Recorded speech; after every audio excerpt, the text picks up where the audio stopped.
It's been a little while since my last processing video, just because the weather has been so bad here in the UK, but I've now collected enough data to process. This is a new target. This is the Pacman Nebula, and I've got 30 minutes of data using an Optilong L quad enhance. This is RGB data. We'll just be using this to get accurate color stars. And then we have 15 hours using the Optilong L Ultimate filter. This gives us hydrogen alpha and oxygen 3. And then we have 16 hours using an ASCAR E2 filter. That gives us sulfur 2 and oxygen 3. So we can combine all of this and we'll get an SHO image with accurate broadband RGB stars. At least that's the plan. As usual, all of this was taken from my back garden here in Bristol, which is a OIII city centre. I am oversampled, so what I'm going to do first of all is bin 2 all of these, downsample 2, integer resample here, the L quad first, and then the alt, and then the E2. If you're not sure whether you should be doing this, there's an article on my urban astrophotography website all about whether you should bin your data or not. Next, I would prefer to flip these two, the E2 and the alt, so that they more closely match the orientation there of the L quad, just so that it looks like Pac-Man is eating from left to right, chomping on those power pill stars. So to do that, I'm going to go to fast rotation, rotate 180 degrees, and drag and drop on there, drag and drop on there. Great. Now these are closely aligned, these images, but they don't exactly line up, and we need it to be pixel perfect. So to do that, we're going to use the star alignment tool. And our reference image, what we're going to line the other ones up to, I generally use whichever image has the most data in it, so which one looks the best basically, and that's the alt. So our reference image is a view, and that's going to be the alt. And our target images, we're going to add the views, we're going to have the L quad and the E2. Click OK, and then the circle button should run that, and it will spit out 2 new images. If I just run an unlinked screen transfer function, we'll be able to see those 2 images. Great, these are the new ones. We don't need the older ones, so we're going to get rid of that one. Going to get rid of that one. And you might be able to see there are some black bars around these, just where they've had to be cropped a little bit to match this one. Don't worry, that's perfectly normal. We're going to fix that now. We choose which one has the biggest black bars, probably this one. We're going to do dynamic crop and hold down Control to maintain the aspect ratio, and we want to crop in so that we don't see any of the black bars, but also you can see there's a bit of black bar here on the L quad, so that's why I'm cropping up a little bit here, so that we'll fix that when we come to apply this crop to the other images. So that looks about good to me, and then we're going to drag and drop the triangle onto the L quad to apply that crop, and then over to that one, and then the green tick to apply it to this one. Right, now we have 3 images that are all match. They're all lined up. Now I think it would be a good idea to just rename these just so it's a bit shorter. And what I normally do right at the beginning, oops, applied that as a mask. What I normally do right at the beginning, but I forgot this time, was to, rename that L quad, was make clones of all of these, so we can always go back if we have to, if we make any mistakes.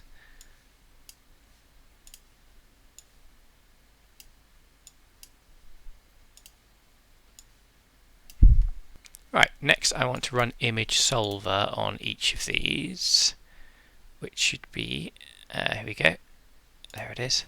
Image solver will just run automatically, and that will analyze the images and give PixInsight some information that will be useful later on. That's done for the E2, let's do it for the alt. and then finally the L quad.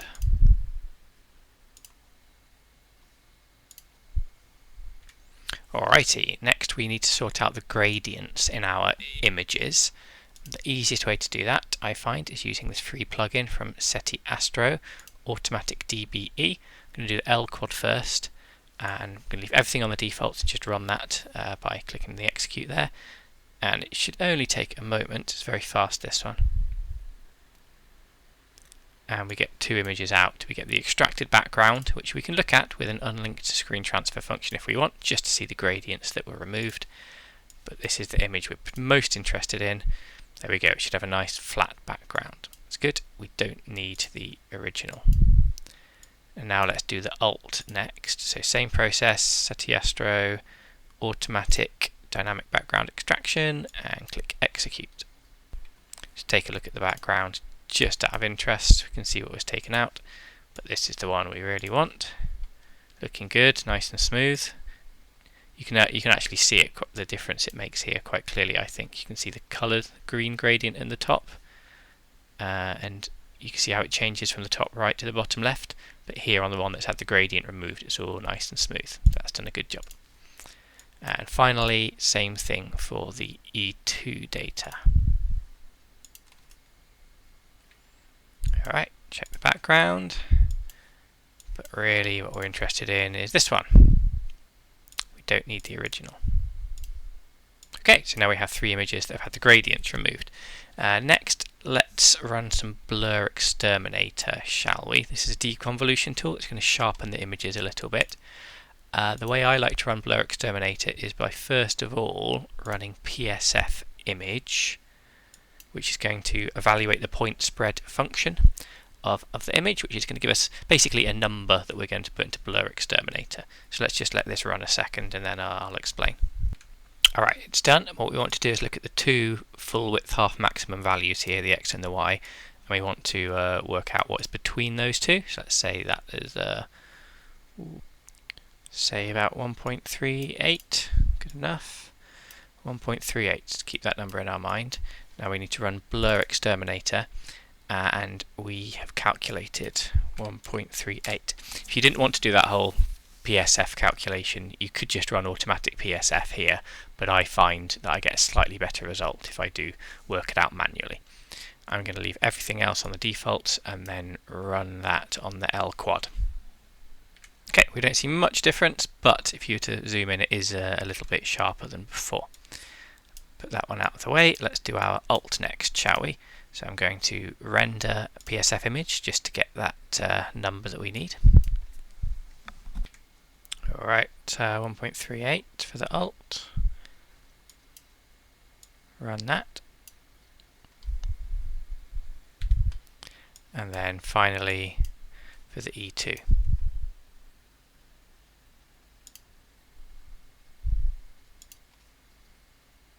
Here we go, let's say what, about 1.51, close enough, 1.51, and then run that on the E2.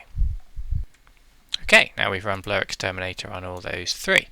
Next thing to do is to sort out the colours in these images. To do that, we're going to use a function called SPCC, and as a precursor to that we need to find a bit of neutral background in each image. So we'll do it with L quad first. Best way to find this neutral background is another SETI Astro script called find background. I'm going to leave everything on the defaults there and click search. Okay, and now it's going to pop up with a little background tab there, and we can see where it thinks the background is. So I'm going to load up SPCC. This is broadband data, this L quad, so I can leave all of this as it is. And we want a region of interest. This is the background that we've just calculated.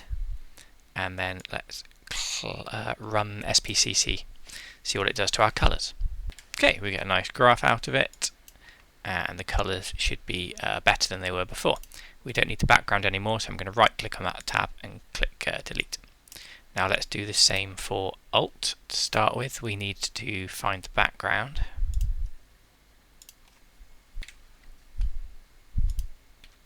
And then with SPCC, we're using narrowband data here, So I'm going to click on the narrowband here, and it's a 3 nanometer filter, the L Ultimate, so I put 3 in here.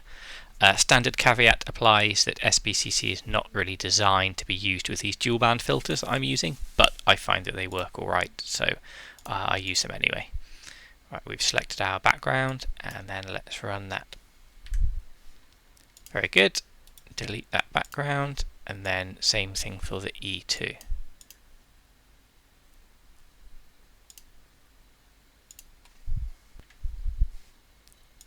Still 3 nanometers because that's the bandwidth of the ASCAR E2 filter that I'm using.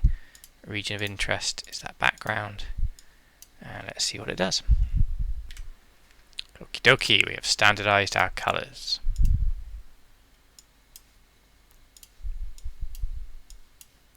Next thing we want to do is to stretch our data from linear to non-linear.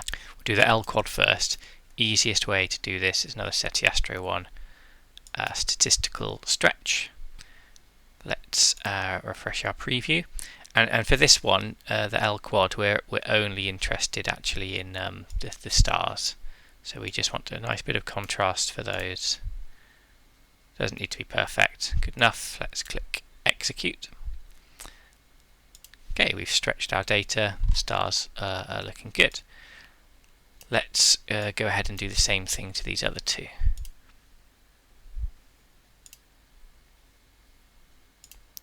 Alt first of all. Can't even remember what automatic convergence does, but I think I generally have it ticked.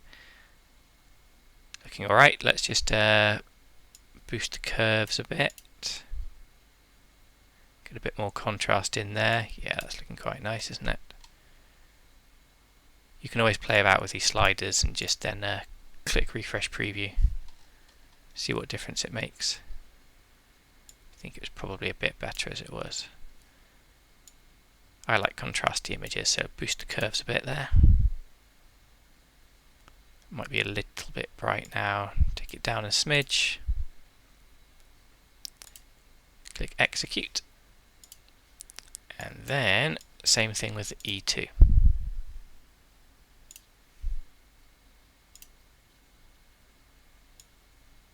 Boost this right up. It's looking alright actually, straight from the off, isn't it? Execute that. And there we go. So we have some stretched data. Let's just take these names down, make them a bit smaller, and then make copies of them.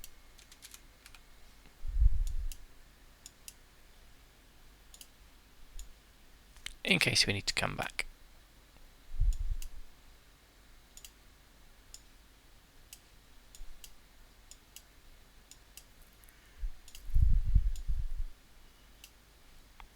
Right, next thing to do is to remove the stars from the L quad. So to do that, the best way is to make a clone of it and then use your star removal tool of choice. I like StarNet 2. We've stretched so we're not in linear, and I need to just remove the stars completely out of this one. This is a precursor step to using another tool. Alright, now we want to go to Script, Utilities. This is another free download called Screen Stars. It's very useful. We want star removal. Our star review is here, L quad. And our starless view is up here, L quad clone 2, the one we just made. Click on the tick. And hey presto, we have high quality star field that's been removed. We don't need this starless view anymore. Bye bye. We don't actually need this one anymore either. Bye-bye. We've got our stars, and personally I like to give the saturation of the stars a bit of a boost. So to do that, go to Color Saturation. I'm going to click on the little circle just to get a real-time preview. And let's zoom in a bit. And I'm going to, there's a tiny little yellow square, I'm just boost that quite high just so we get some nice colours in our stars. On the square to activate that, and then there might have been some green that leaked in. I use SCNR here to just remove green because we don't have any green stars. Okay, and then we can put these stars away, and we'll come back to those at the end. Now we have our Alt and our E2. We don't need the stars in these, we're not interested in them at all, so let's run StarNet and just very simply and easily remove the stars. Yeah, that's one done, and then the other. Okie dokie, then we want to combine these two, and the best way to do it is script setiastro perfect palette picker. We've stretched. Oh, I stretched them. I don't normally stretch them. I forgot. Let me think. So normally I stretch these at this stage, don't I? And I get a slightly better result. So that's okay. What we're going to do is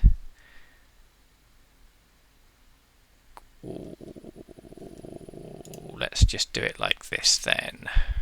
Whoops. Okay, so normally I wouldn't have stretched these using the statistical stretch. I actually leave them linear and it stretches them during this next stage. But I messed that up, but it's alright because it might be a happy experiment. We'll just see what comes out. So the OSC hydrogen alpha O3 is our Alt, and then the S2O3 is our E2. And let's create our palettes, and we'll see them all appear here. Yeah, these still look pretty good to me. I think the nicest one is probably the 4-ax. Maybe realistic one, but I like whichever one has got a good contrast in the colours. Let's choose 4-ax. Alright, here we go. Going to minimize these.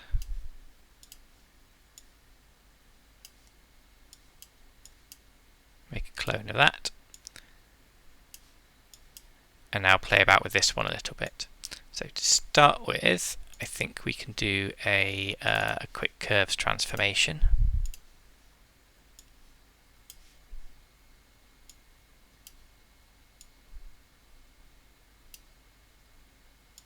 Ooh, look at those colours. Nice. It's quite noisy, so a bit of noise reduction. Let's run a bit of noise exterminator. Let's use the latest version. Maybe run it at, let's go quite heavy, go 0.65. Run that, smooth out the image a little bit. Alright, so that's looking nicer. Now it's important that we don't crop this image because it still needs to match the stars that we removed earlier. So we will do a bit of cropping, but we'll do that at the end. What should we do next? Let's darken the background a bit, and we'll do that by using a mask. So we're going to go to range selection. Let's have a real-time preview here. And we want to play about with these sliders and the smoothness until we have the nebula selected, but different from the background. Okay, that's looking pretty good. Press square to create a mask. And then I'm going to apply that mask to the image. We don't want to seal the red though, so take off the preview. And we're going to go to curves and darken that background a little bit. So because we've applied that mask, any adjustments we do are just to the background, not the actual nebula itself. Just darkening the background, and we can see our before and after view with the little circle here. Before, after, before, after. Right. Next, I'd like to sharpen the nebula a bit. I just want to sharpen the nebula though, not the background. So to do that, we can click on this button here to invert the mask. So now it's just the nebula that's selected. Let's go to unsharp mask, real-time preview, zoom in a bit, before, after, might be a little bit over sharpened, let's just take that down a bit. I do generally like my images to be very sharp though. Click OK on that.